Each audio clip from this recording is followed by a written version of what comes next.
morning, good afternoon, good evening, Jar of Marble dwellers and Jar of Marble curious.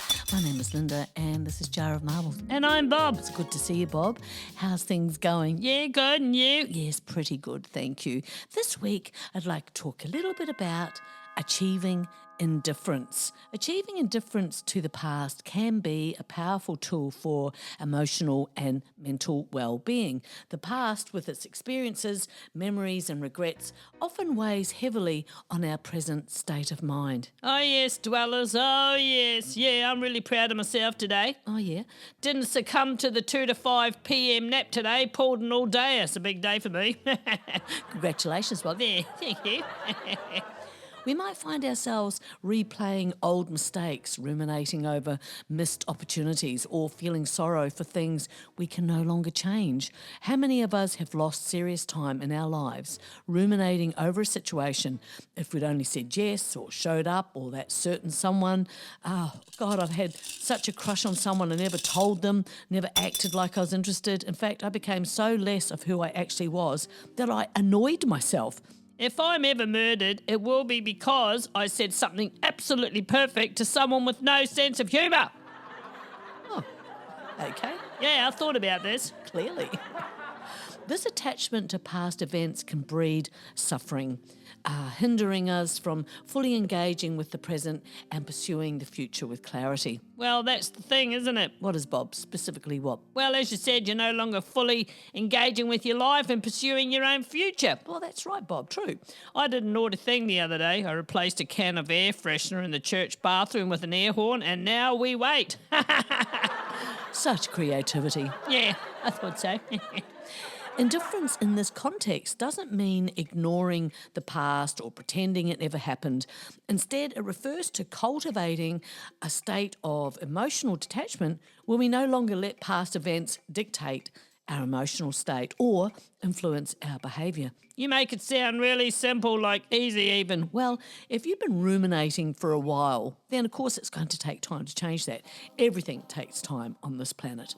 It's about reaching a place where we acknowledge the past's existence, but choose not to let it have power over us. It's that choosing thing, isn't it? Yes, it is. It is deciding, it is choosing to get past it. And choosing again every day. Yes, choosing every day to get past it, and you will. And it takes time. Choosing you instead of ruminating over what will never be. There comes a moment, quiet, almost imperceptible, where you realise how much life you've spent looking backward. Oh, yeah, it's a good way to look at it, yeah. Obsessing over what could have been, what didn't happen, or the version of someone you hoped would show up for you. You run scenes in your head like replays on a broken loop, trying to make sense of what was never yours to hold. And in all that thinking and all that aching, something slips through your fingers. I misspelled I'm unstoppable and my phone auto-corrected it to I'm unstable, and honestly, that's fair. You're being a bit hard on yourself there, Bob. Oh, I don't know. The key to achieving indifference lies in reframing how we view the past. That's right. That's it right there. I like it. How we view the past. Rather than seeing it as something that controls us or defines who we are, we can shift our perspective and view the past as a series of events that simply happened. Like people you don't have in your life anymore, regardless of circumstances. They're simply people that you used to know, full stop. They are not us. They are simply moments that are no longer relevant to who you are today or who you are becoming. Forget about long story short. I'm going to start saying short story long and take you on a journey that you didn't even ask for.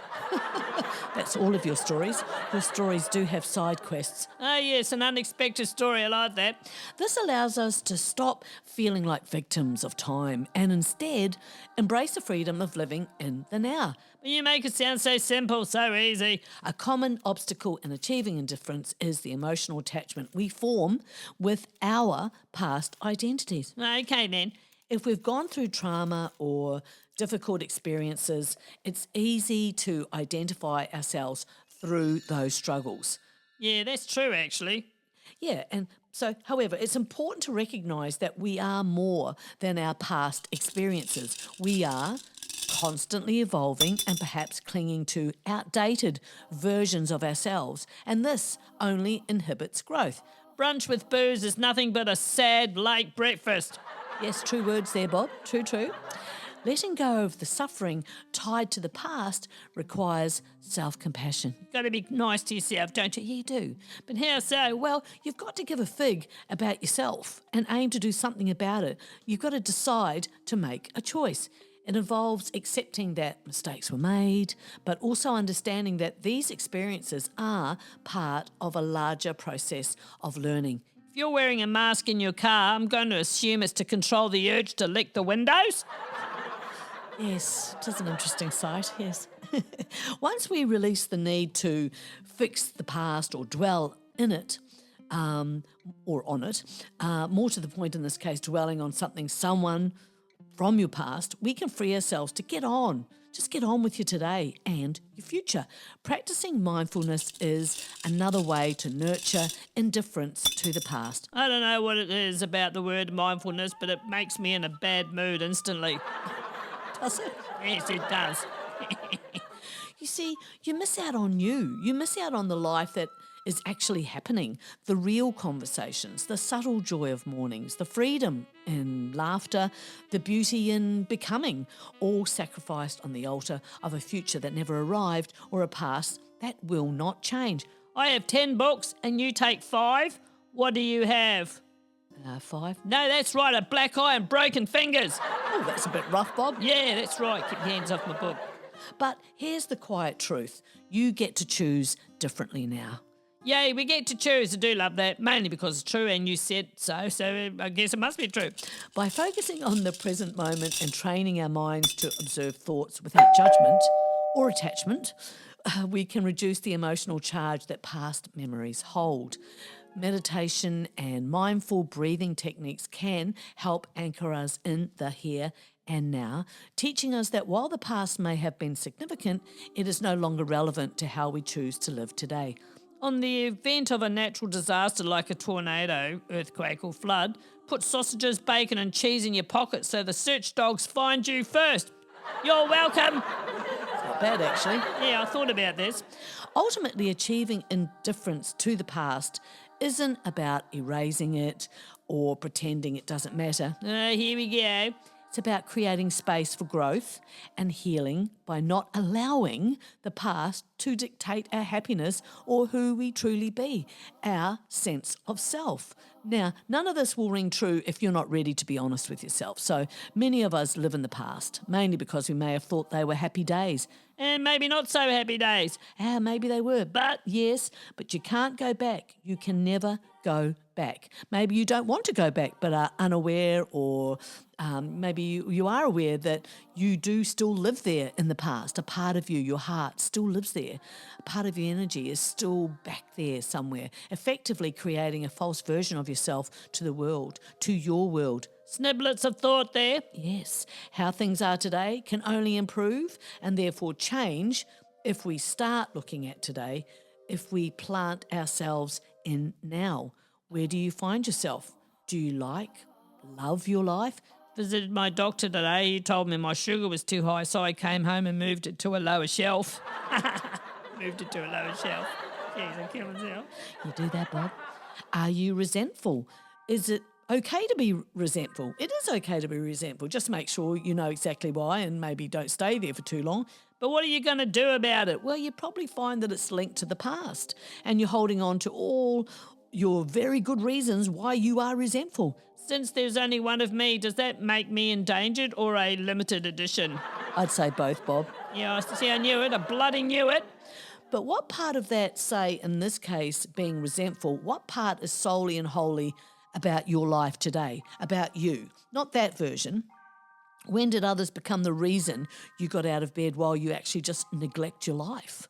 Hard-hitting if you are only waking up to this, but once you get past it, and it does take, it doesn't have to take too long, you get a good grassroots hold on your life again. Through acceptance, mindfulness, and a shift in perspective, we can liberate ourselves from the chains of regret, guilt or sorrow and live more fully in your today. A duello I spoke to recently said achieving indifference is true freedom. Oh, it bloody well is. But why? Well, you're not dwelling on whatever happened, good or bad. You're acknowledging it, then proceeding from it, completely done. Oh, you're right, eh? So are we going to give ourselves mental freedom? There's such an array of people in the world, isn't there? Yes, there is very true.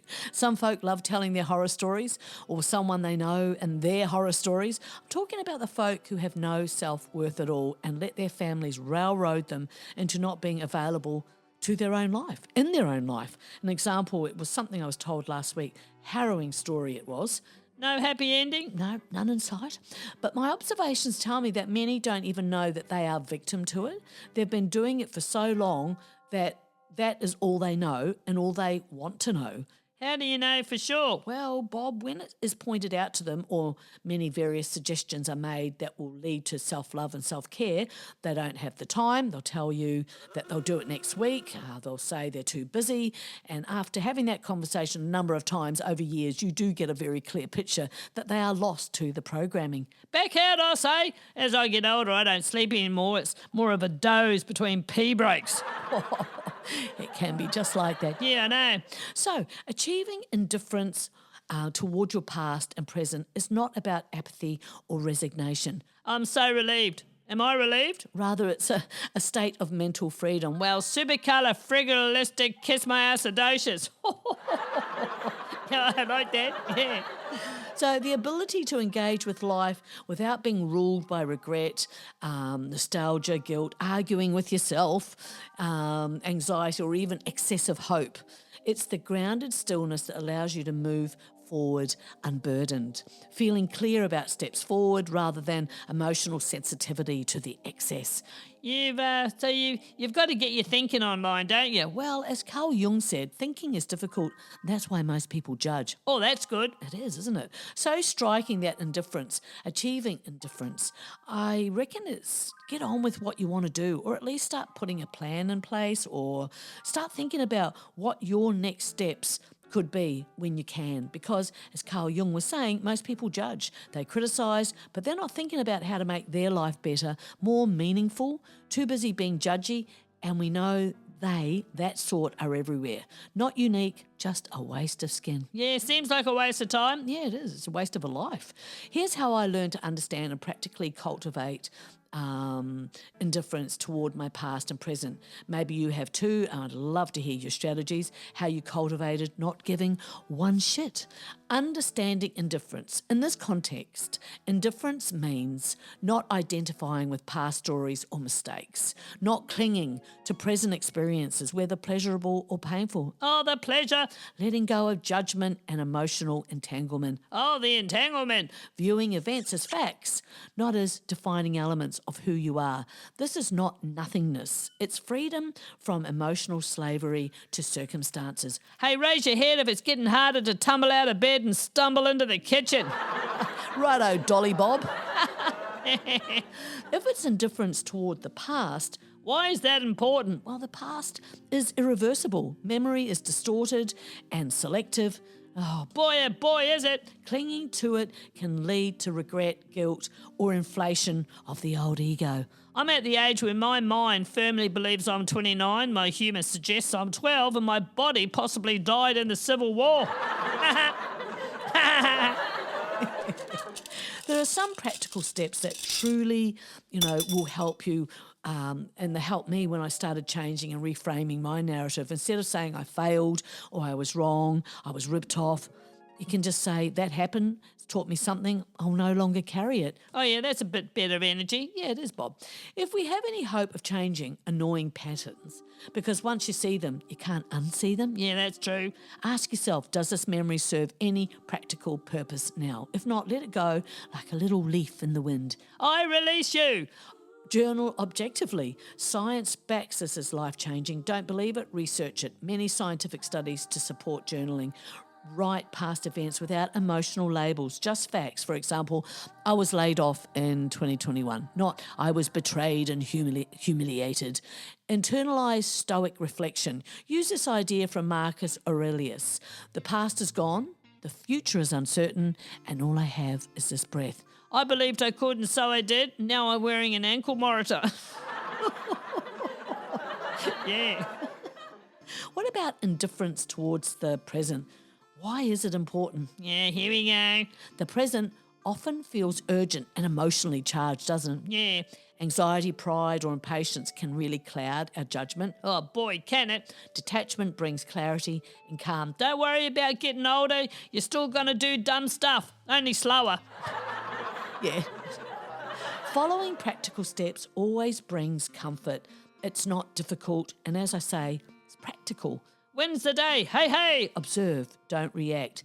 Geez, easier said than done then, Dweller. Well, if you've been reacting for a long time, then it will feel overwhelmingly impossible, too hard, etc. But remember, being practical here, bit by bit, you can make real strides quite quickly. And if you've never done it, you'll soon find real changes, and you will just have to stay with it because you'll see progress and you're going to love it. Have you ever had one of those days when you're holding a stick and everyone looks like a panada? Yeah. Think I may have? Yeah. Practice mindfulness. Notice your emotions without feeding them. I feel anxious is different from I am anxious. Separate events from identity. Your job, relationship, your financial status. These are circumstances, not your identity. Not a single person asked me if I could run fast in my new shoes today. Being an adult's just stupid. Bet you can run fast in your new shoes. Yeah, I can actually. Yeah. Don't glorify or demonise the moment. Nothing is as bad or as good as it seems. Ask, will this matter in 5 years? 1 year? 1 week? So true. We can get stuck in how overwhelming it all can be. Yeah, for sure. You can use the view above technique, which is visualizing yourself from space or centuries into the future.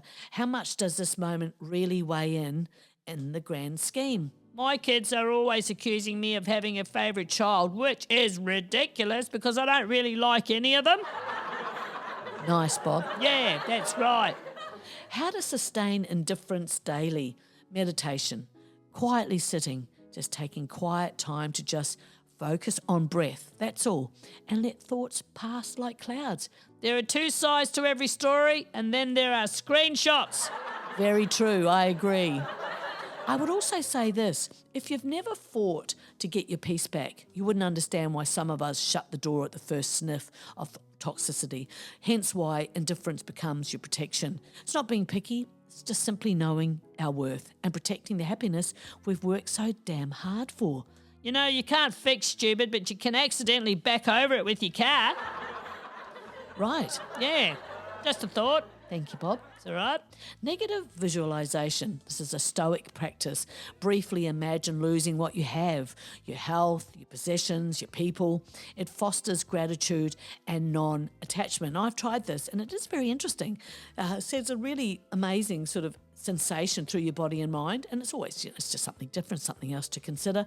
Limit stimulation. Too much news, social media, or comparison feeds emotional reactivity. Oh, Lordy, yes. Look, I know the voices aren't real, but man, do they come up with some great ideas. Super ones. Great. Practice saying, so what? It's a powerful mental reset. Didn't get the job? So what? Had a bad conversation? So what? And eventually it's just that. It's just stick bubbly, so what? Read philosophy. You've got Stoicism, Marcus Aurelius, as I mentioned before, Buddhism, Taoism, and they, offer timeless tools. I may be the black sheep of the family, but some of the white sheep aren't as white as they try to appear. You got that right, Bob. So right about that. Yeah.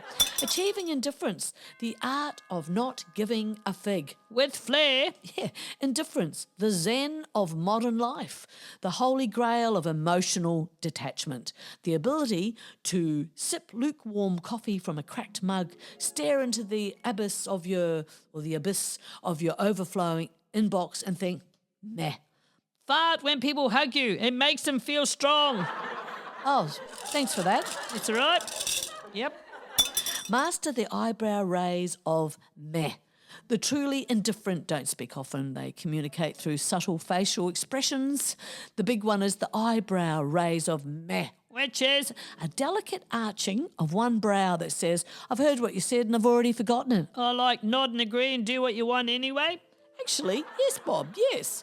Care selectively, like a cat. I love this. Cats are the true spiritual mentors of indifference, aren't they? They ignore you until 3 a.m, knock things off counters for sport and walk away mid-conversation. I just realised that a lot of people don't like holding hands in public, especially if they don't know you. Oh, Bob. People can be a bit funny like that, can't they? Yeah. Be like the cat. Invest your attention only in things that serve your immediate comfort or amusement, like warm laundry or conspiracy theory document. I've always been a little jealous of cats. Me too, Bob, actually. So here's a final thought. Oh no, final thought. True indifference is freedom, not disinterest. You're not above life, you're within it, but you choose not to be ruled by its ups and downs. Sounds a bit lofty. Is it, Bob, though? Is it? Indifference isn't a wall, it's a shield. Oh yes, I like that. Not to block life, but to meet it without flinching. So I hope you do fabulous in achieving indifference. And if you've managed that already, kudos to you. And thank you for joining us today. Hope you've enjoyed this episode. I did. Good, Bob. So say good day to the family for me. Give the housefly a cookie. And we'll see you next time, okay? Okay then. Bye. Bye!